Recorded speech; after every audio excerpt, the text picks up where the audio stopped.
Hello, and welcome to our weekly LinkedIn Live leadership series, Voices of Leadership. Thanks so much for joining us. I'm Kathy Eastwood, the CEO and founder of Eagles Y and the host of the show.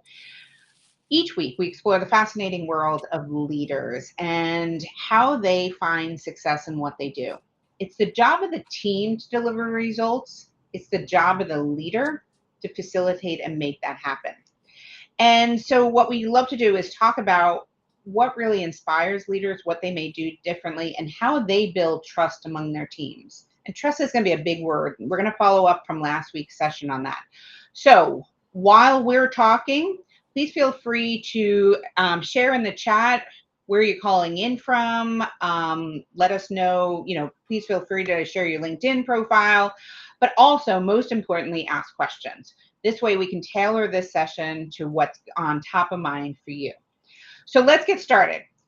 Last week on Voices of Leadership, we had our guest, a CEO of Provar, Tony Sumter, someone that I've worked with for a long time.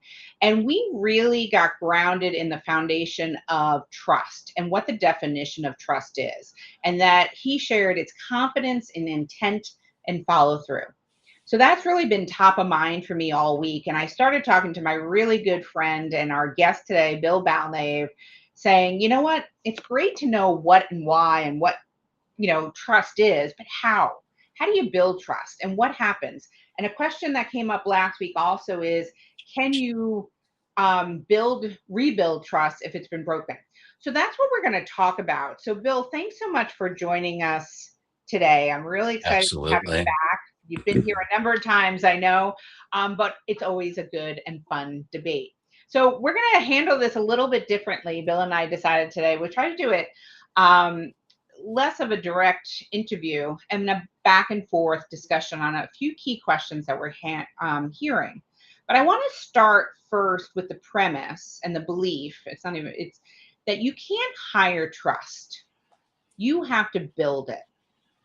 And the statistics tell us, and Gallup is telling us, that only about 19% of people strongly believe they can trust their leadership. 19%. Now it goes up and it could be as high as 48% in some studies, but that's less than half of the people trust their leadership. So that means we got to do something different and we got to rethink this. So Bill, thanks so much for joining me again. When you think about the definition of trust, what Tony shared and your own definition, how would you describe trust? So I'm gonna use the word that I think some people tend to shy away from a little bit, and I'm going to say that trust is really faith, and it's the belief that when you aren't in control or when you can't see something happening, that you know that the right things are happening anyway, or the things that you believe should be happening are happening anyway. I think it's also acceptance. And this is something that I really thought a lot about after listening to you and Tony last week. Because, it's like, and I know we're going to get into it, so I'll lead the witness a little bit. I feel like a lot of times people are they're just sitting around waiting for their leaders to screw up. Mm. And if that's what you're doing, you won't have to wait long. I guarantee you I'm going to screw up. Like, it's going to happen. Like, it's just right. And then that becomes the excuse for, oh, well, I see there's the proof that I don't have to trust you. Well, trust is acceptance. It's acceptance that your leader is not perfect. It's the acceptance that everybody's not perfect. You as a leader, the acceptance that the people that work for you, that you work with, that they're not perfect. They're going to screw up. But what you trust is that their intention is good. They're not screwing up because they're lazy. They're out to get you. They want things to go bad. Like, everybody wakes up with good intentions. And so there's that. I think that's another important aspect of it that you guys didn't really touch on last week. So faith and acceptance. Those are the two kind of things that when I think about trust, like, I think those are the two most important aspects of it.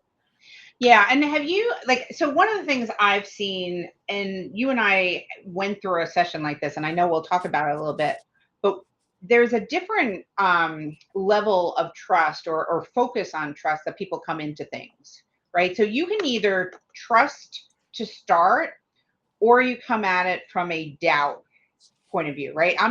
I trust you implicitly. No matter what, I trust everybody. But other people come at it because they have past crap they're carrying, right? And they are gonna. I can't trust you until you prove to me that I should trust you. So have you seen that point of view when you're dealing with other people, that some people are just very trusting from day one and others are looking to, prove it to me. Why should I trust you? It's interesting. I'm going to challenge you a little bit on the trusting from day one thing because I like to me that just doesn't exist very much anymore, depending on the situation. Like, look, I of course will trust you forever. We know each other. We've got experience and all of that. And I think in other situations where you are getting involved with people that you know, but those are the only situations where the trust is already established. If I'm coming into a new job, I think in today's we were talking about this earlier, today's business climate where like major companies every week seem to be announcing huge layoffs and you see people that are hired in and then they're laid off or there's a reduction in workforce like 6 months later, 9 months later. Like I think there's a low degree of trust. I think the other thing that you see a lot of is talking about side hustles and side gigs and people doing things on TikTok and YouTube and all of that to make money. You got to watch out for yourself and all of that. Well, that if that's the attitude, let me ask you, expert in leadership and amazing leader yourself, how do you, as a leader today, address that? Because I think you have to assume all of that is swirling around in people's minds. Crazy geopolitical happenings, Jeffrey Epstein, layoffs all the time in tech. All the money belongs to the oligarch and all this stuff. So nobody like people. There's a very, I think, a low level of belief in anybody in a leadership position at this point. So what do you do? How do you get started right? Because people are coming in with that. I doubt you're gonna like. I'm doubting. I need this job, but I'm not. I'm coming in and I'm waiting for you to screw up. Yeah, I think it definitely starts, and I'll always say this, is know yourself, right? And this sounds a little backwards, but how many people try to show up as a leader and they don't really show up authentically, right? So if you've got a lot of people that are coming at it with, they're already fearful, right? And they have a lot of these preconceived notions. First thing you have to do is know yourself. Because if you don't know yourself, how can you expect someone else to know you? And if you think about trust, you said faith is a big word, right? And you have to have faith and Yeah. belief that this person is going to be good, but you have to get to know that person first. And the only way So, someone can get to know you, is my belief, is you have to know yourself. all right. I like this. What do I? Because I love the practical. What do I do with that then? What do I do with knowing myself? How do I apply that to starting out on the right foot as a leader? It so when you know yourself, and I mean you've done your E3 leadership profile, right? You've Eh, done this hard work of self-reflection. What do you do with that once you have that knowledge? What have you done? Well, it certainly helps me to articulate as I'm meeting somebody. It helps me to articulate who I am. Like I don't really have to, right? Like I have that to me is deep knowledge. I can be unconsciously competent in talking about myself. And there's a level of confidence in me being honest as well because I've gone through that process of like getting to know myself and who I want to be. Right. But my point is you share it. So the first thing you Yes. do Yeah, is, you share it. here's who I am, right? I've done a lot of work. I know who I am, how I show up, how I can be perceived. I'm going to share that with you. So you're not trying to find it, right? Like, how often do we let people have to figure us out on their own? Yeah, it's interesting you say it, and as I'm thinking about it, like I remember when I first created my E3 profile, and I was hiring somebody.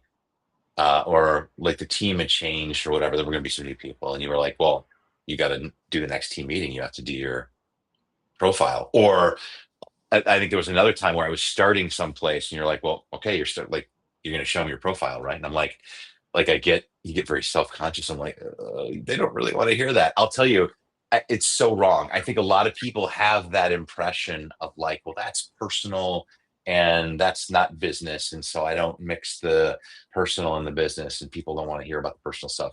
Of course they do, 100%.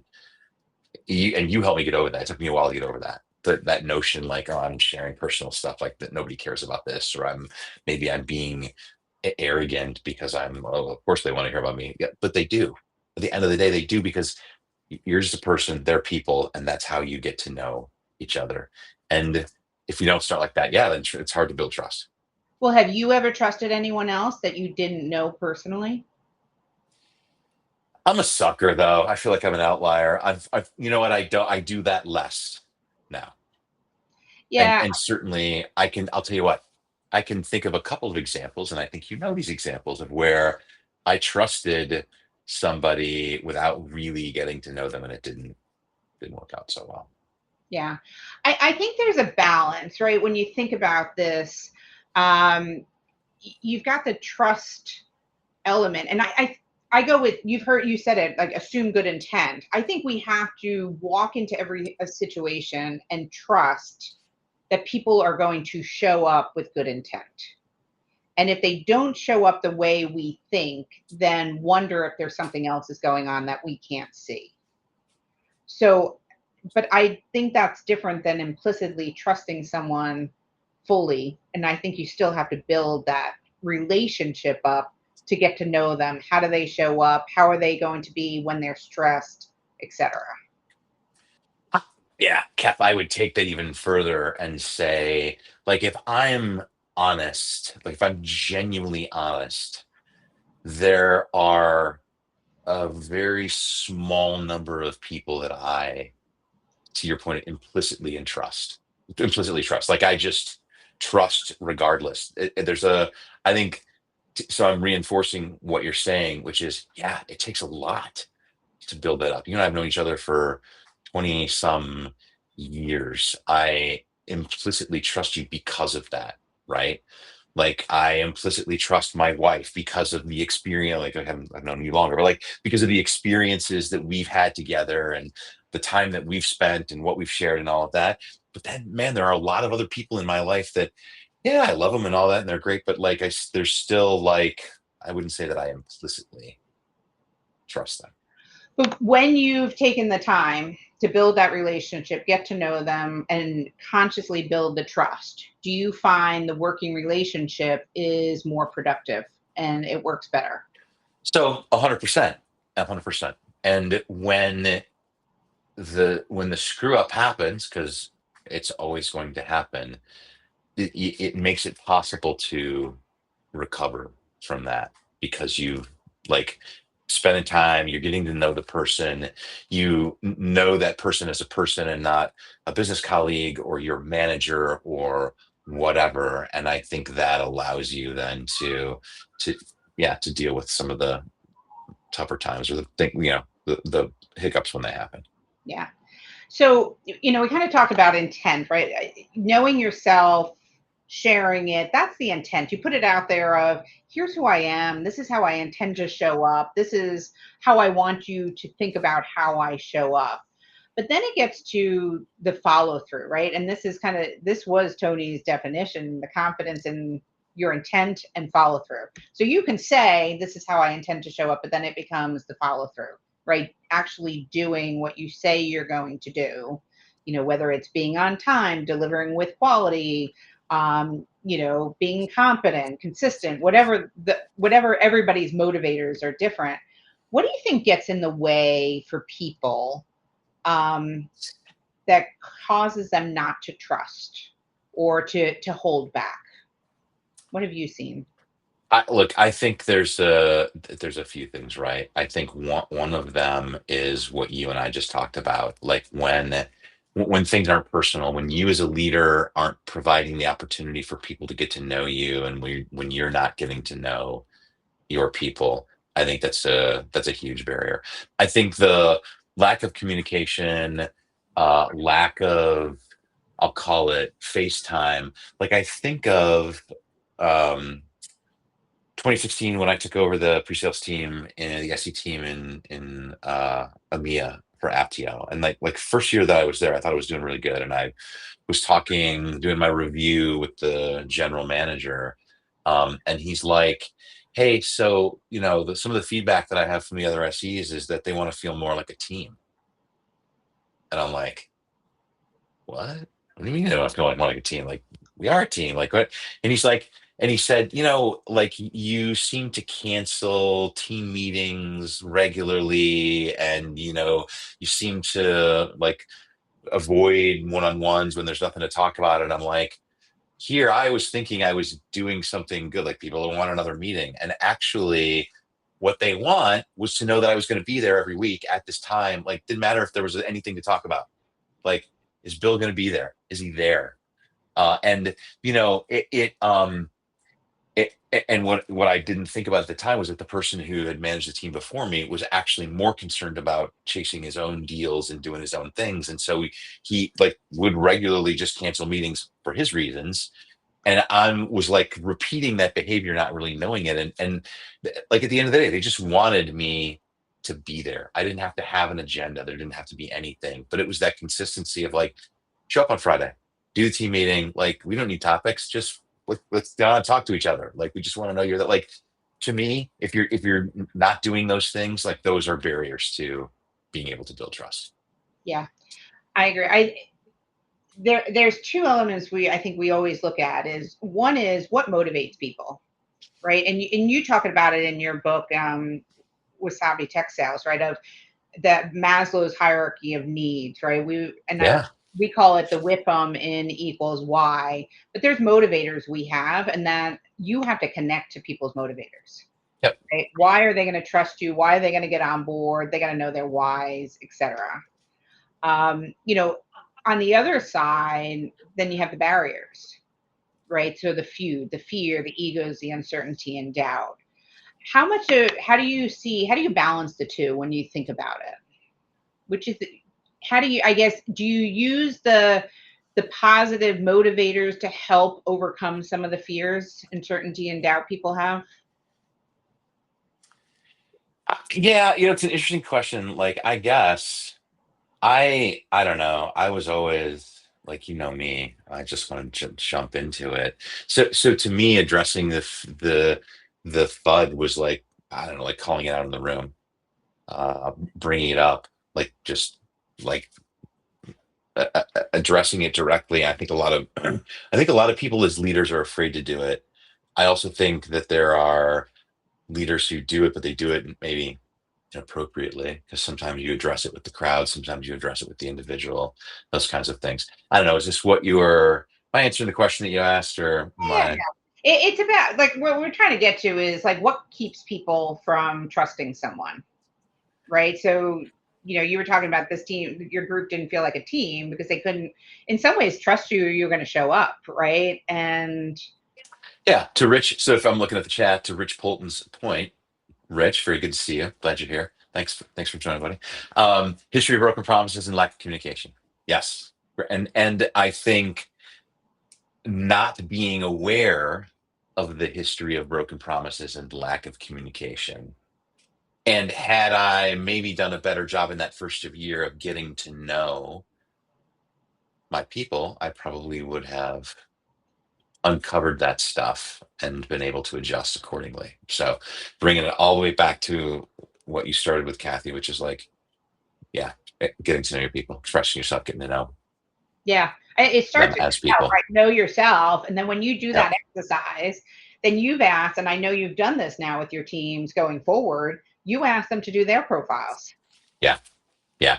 Yeah. Look, when I was at Pyramid Analytics and and we did that stuff, uh, like that, the consequence of that to me was eye-opening, because here were a group of people that had been at the same company for a long time and didn't know each other, and I just assumed that they did. guys have all been, I mean, y'all had 4 years or more at the company. Like, how do you not know each other? And all of a sudden realize that, like, that's not the case. So maybe there's another barrier, by the way, to trust, which is making the assumption that it's already there or people know each other or whatever. And you shouldn't make that assumption. Yeah, it's interesting. As you were just saying that, I'm thinking back to our premise. We said you can't hire trust, right? You need to build it.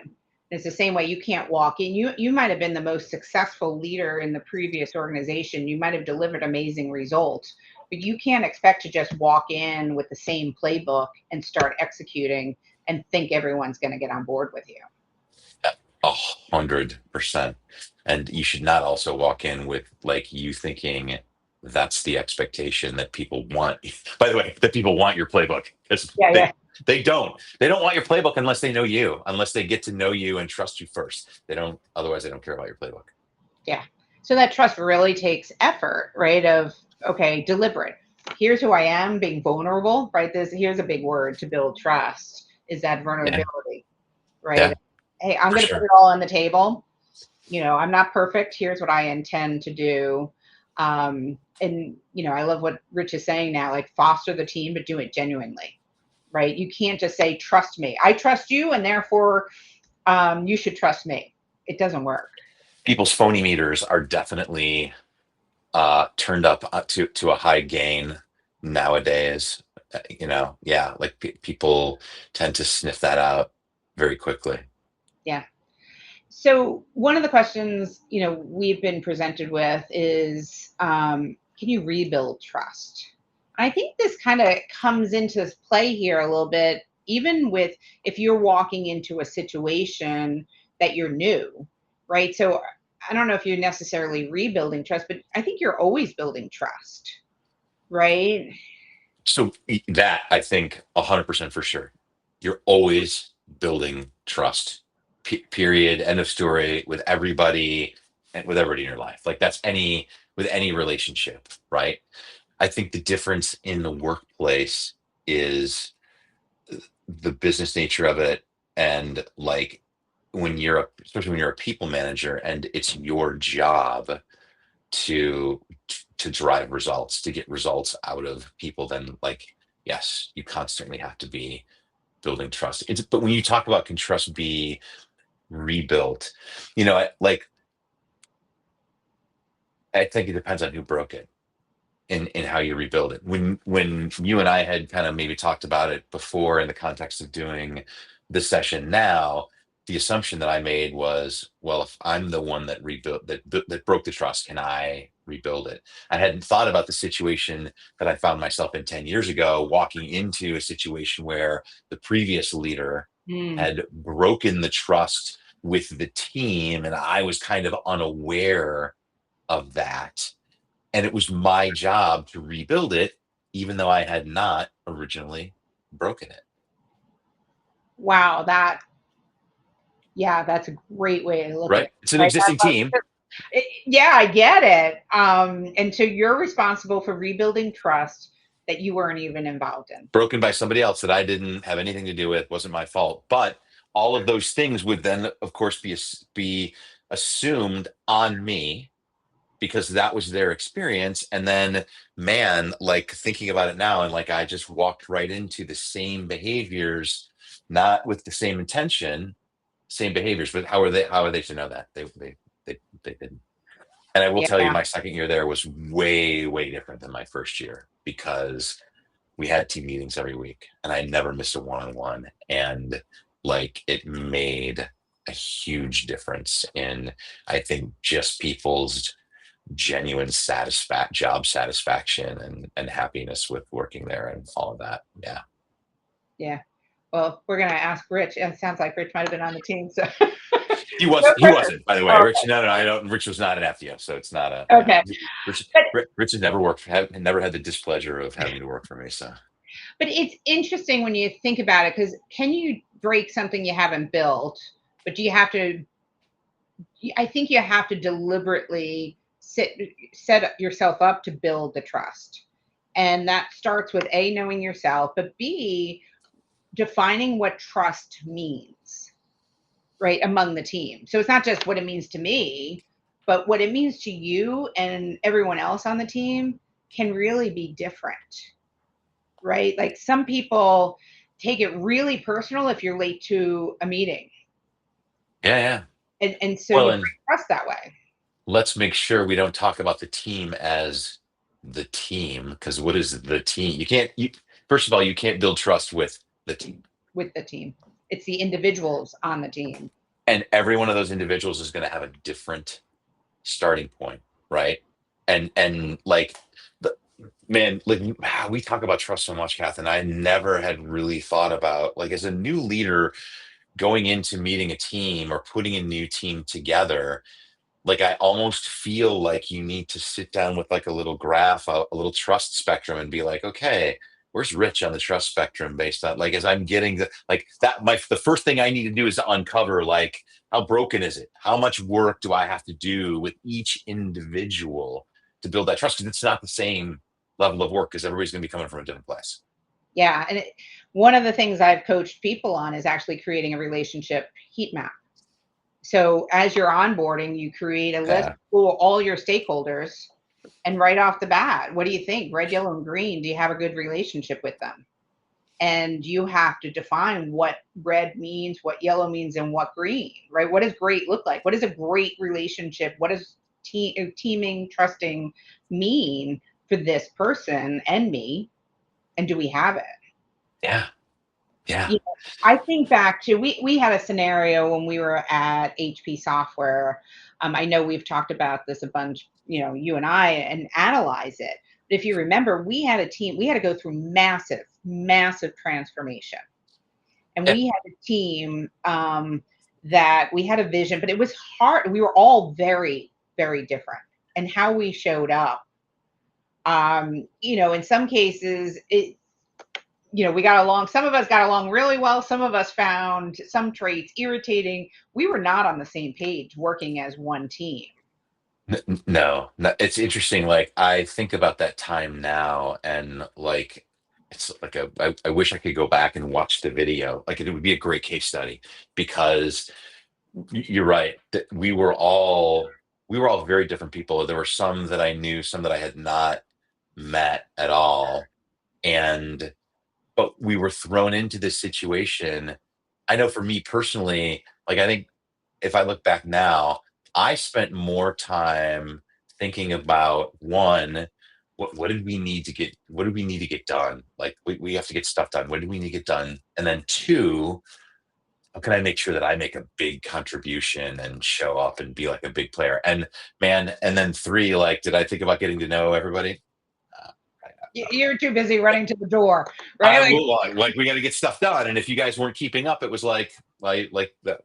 Like, you don't get it, so why would I bother with you? And what a horrible, like, I would go back and I would tell that person 25 years ago, like, no, dude, you gotta 20 years ago, you gotta flip the script. That, like, my priorities were completely upside down, and if I had flipped them over, if we had all done that. Now, the good news is I feel like we all got there we did. to Yeah. varying degrees, But right? it took intention, right? It didn't just happen. We sat down in a room one day in a couple of days, right, and started to build a teaming agreement. Who are we each, right? Like we were doing the E3 leadership profile, whether we realized it or not back then, right? We Yeah. understood our personalities, how we like to show up, what fears, uncertainty, and doubts we all had, right? Like I needed a plan. I tried to tell myself, remember that day?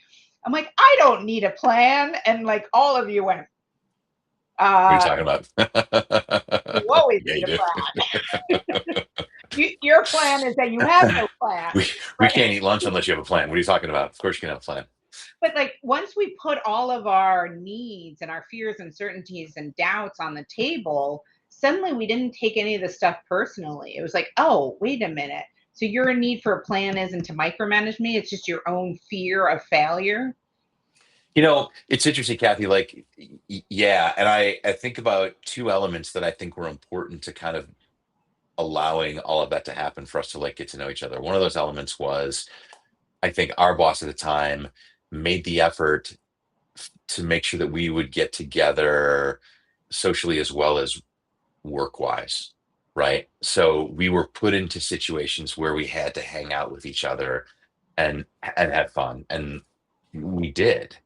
I think the other thing that would say was a big catalyst to that was you did a very good job of acknowledging other people, reading the room, and like trying to pull people in and keep things going. Where I would be like, guys, I'm already down the road. Like, I can't wait for you. And you would pull me back, and other people would be on the fence, like, well, God, we got to think about this and we got to go. And you'd be like, no, no, we don't have time for that. Like, maybe you didn't realize you were doing it, but you were like acknowledging maybe unconsciously kind of what everybody else was doing, and you were making the effort of like, nope, let's keep the group together. Like, everybody has to be part of this, everybody has to contribute. You did focus on like, how do we keep this whole thing going together so that it doesn't come apart, and it didn't. Yeah. So But for it what wasn't, it's worth. I mean, that was a lot of work. And if you think back to that, so we spent a lot of time as a leadership team, right, coming together as one. And we were like, okay, we've got a big change. We have to be Yep. aligned. We have to work together. Here's how we work, right? We had to put out there, we need to trust each other, right? And we said, we're going to trust no matter what. If you remember that trust still. And if Yep. you if you do something, Took that lesson. yeah, if you do something to cause me to not trust you, my responsibility is to call you on it. Yeah. Right. So if you would say, I promise that I am not going to run without making sure everyone's on board. And as soon as you were like running to the door, I'd be like, Bill, and you're like, okay, got it. But it was a mutual respect Yeah. of I knew your tendencies, you knew my tendency, because you'd be like, Kath, do we really need a plan for everything? And I'm like, no, you're right. Okay, thanks for the reminder. Right. And once we got to that point of being able to clearly communicate, right, we knew what our intentions were. Our intentions were good. We all believed it. Now it was follow through and holding each other accountable. Like, you can't hold other people accountable until you have that level of trust and say, we're in this together. 100%. But then what we learned from there, and I know we're going over you. Are you okay? Yeah, yeah, I got a couple minutes, of course. We then learned, because now we're rolling this out. We assumed we were on board. We were good. Remember trying to roll it out to the rest of the organization, going down to the Oh individual yeah. levels and rolling it Oh out yeah. to other, because we were in the pre-sales organization, but we had to get sales on board. We had to get marketing, product, right? Like, we had to bring this across multiple functions. Not easy. No, no, it was not. It was not at all. And I would say, like, I learned a ton about communication in that, in 9 months or a year or whatever it was, of us kind of trying to work through all of this, because yeah, it is not easy, and I know I definitely screwed a bunch of things up.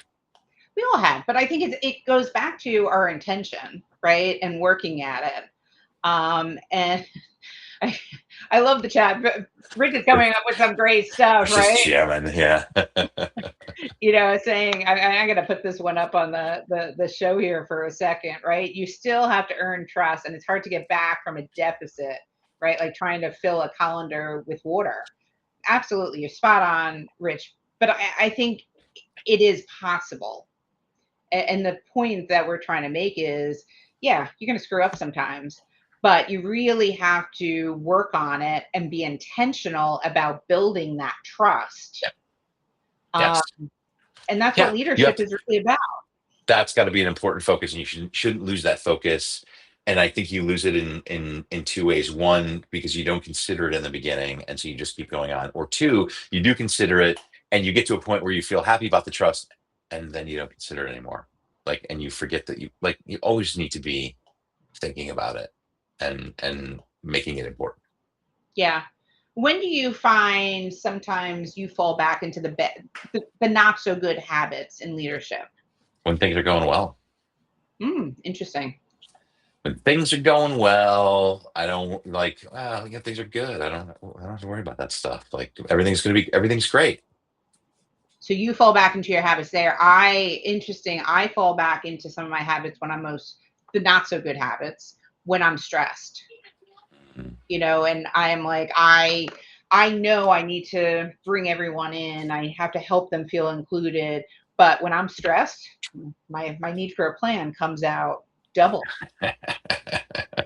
I've never experienced that before. Yes, yeah. A lot.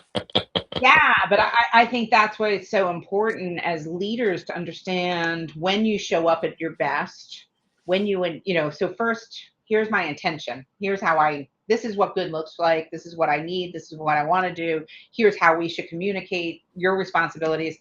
And then recognize when you might not excel at the best. I mean, that's conscious leadership at its best, of being aware at all times of what else is going on. So, Yeah. Yeah. all right. So we could talk about this all day long. And Clearly. um, what's one piece of advice you want to leave for a leader? Like if they could do something different tomorrow, whether they're starting with a new team or they've got a team they don't feel are all rowing in the same direction. Look, Kathy, I'm gonna say what you said back at the beginning, which is you really need to know yourself. It has to start there. And if you are not in a place where you have a regular practice of things, where you not just know yourself but reinforce yourself, where you don't have a routine, where you get your mindset straight on a regular basis, and I would say to you every morning, like, that's the best thing that you could possibly do. You get into a habit of, like, you're up, like I tell people, like, you should get a workout in, you should have some quiet time, some meditation, you should journal to yourself, you should put your E3 profile out, look at it, like, no, honestly, like, get grounded. If you're not doing that every day, or like a lot, yeah, then it's hard for you to have to have the wherewithal, the self-awareness to, just to know how to build trust, and all of that. That's the most important. I think it's the most important thing you do. I love it. And I'd say one other thing that you taught me at some point was the importance of getting feedback. And one of these reflections, like it's one thing to know yourself and do the internal reflection, but you put yourself out there, I'll never forget, and really did 360s. And you said, let me know how I really show up, right? Not how I think I show up and not how I intend to show up, but how do I come across to you? Yeah, how do you see me showing up? Because how I think I show up is irrelevant. Yeah. And that's another really big element to all of it. So, Bill, thank you. I Thank, agree. thank you so I much. love it. I always do. Yeah, my pleasure. And of course, I am going to do the plug. So if anyone is starting to question, like, what is this E3 leadership profile? How do you start to know yourself? How do you share it with your organization, build trust?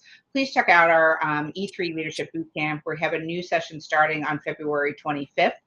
And this is really a program for anyone at different levels and different experiences. We have CEOs that go through it. We have, managers that are really starting to learn how to elevate their game. It's that opportunity to reflect, know yourself, and to build trust within your teams. I'm going to reinforce the plug because I've gone through it. It's fantastic. Even if you are not a people manager, what it can do for you as an individual, still huge value. Huge value. Yeah. Great. Well, thanks, everyone. We appreciate it. Have a great Yeah. weekend. Bill, thanks. And we'll Thank you. talk soon. That's Thanks. good. Bye.